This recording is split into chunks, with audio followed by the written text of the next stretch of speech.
নেতাদের সঙ্গে না ডাকলে আমি যাই না। বড় নেতাদের মান সম্মান আছে, তো তারা যাদের ডাকেন তারা যায়।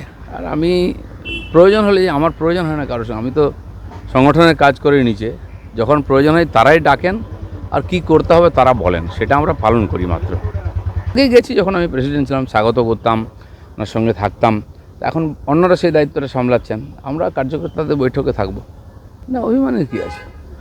দেখুন, রাজনীতিতে একটা লোকেদের মধ্যে ট্রেন্ড আছে যে নেতার পেছনে পেছনে ঘোরা, কারণে অকারণে 100-200 লোক দাঁড়িয়ে থাকে সারাদিন, দেখাও করে না, কিছু না।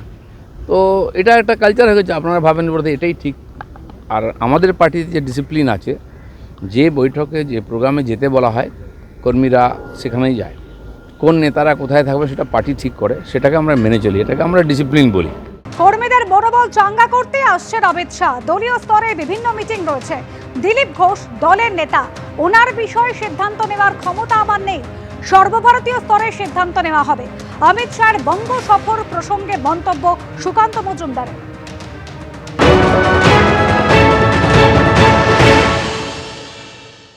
প্রধানমন্ত্রী সভা থেকে শুরু হয়ে গেছে। সাংগঠনিক স্তরে মাননীয় গৃহমন্ত্রী সমস্ত মণ্ডল সভাপতি ও মণ্ডলের কার্যকর্তাদেরকে নিয়ে উনি বসবেন। কর্মীদের মধ্যে উৎসাহে কর্মীরা ফুটছে এবং আমি পরিষ্কার, আমার পার্টির নেতারা আমরা সবাই বলে দিয়েছি, বাংলার জনগণকেও এই বার্তাটা দিতে চাই। এবারকার ভোট, এবারকার ইলেকশন শুধুমাত্র বিজেপির সরকার তৈরি করার ইলেকশন নয়, বা তৃণমূল কংগ্রেসকে হটানোর ইলেকশন নয়। হিন্দু বাঙালির ঘটি বাটি এবং ইজ্জত সম্মান, এই তিনটে বাঁচানোর শেষ লড়াই। এবার যদি আমরা না করতে পারি তাহলে আগামী দিনে মুর্শিদাবাদের মতো আপনার আমার বাড়ির বউ মেয়েদেরকে ছাদ থেকে লাফ দিয়ে পালাতে হবে ইজ্জত বাঁচানোর জন্য জেহাদিদের হাতে। দিলীপ দা আমাদের পার্টির নেতা, কিন্তু উনি সর্বভারতীয় সভাপতি পদে লাস্ট ছিলেন, অতএব ওনার বিষয়ে সিদ্ধান্ত নেওয়ার ক্ষমতা সুকান্ত মজুমদারের নেই। সর্বভারতীয় স্তরেই সমস্ত সিদ্ধান্ত হবে। পদ্মের মিশন 26, নরেন্দ্র মোদীর পর এবার বঙ্গে অমিত শাহ। প্রধানমন্ত্রী সফরের দুদিনের মধ্যে আজ রাজ্যে আসছেন কেন্দ্রীয় স্বরাষ্ট্রমন্ত্রী। আজ রাত 9:30 নাগাদ কলকাতা বিমানবন্দরে নামবেন অমিত শাহ। এরপর রাত 9:50 বাইপাসের ধারে একটি হোটেলে যাবেন কেন্দ্রীয় স্বরাষ্ট্রমন্ত্রী। সেখানে রাজ্য বিজেপির নেতাদের সঙ্গে বেশ কয়েকটি ঘরোয়া বৈঠক করার কথা রয়েছে তার। আগামীকালও একাধিক কর্মসূচি রয়েছে।